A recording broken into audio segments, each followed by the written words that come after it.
ఈరోజు మనం చేసుకోబోయే రెసిపీ బీట్రూట్ హల్వా. దీనికోసం ఒక బీట్రూట్ని పీల్ తీసేసి తురిమి పక్కన పెట్టుకోవాలి.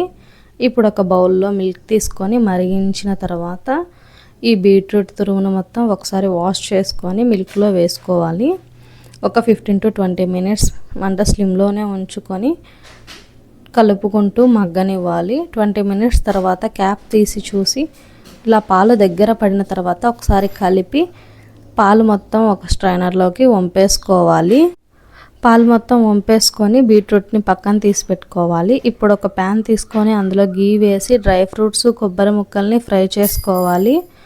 తర్వాత ఈ బీట్రూట్ని మొత్తం ఈ గీలో వేసి 2-3 minutes మిక్స్ చేసి క్యాప్ పెట్టేసి వదిలేయాలి.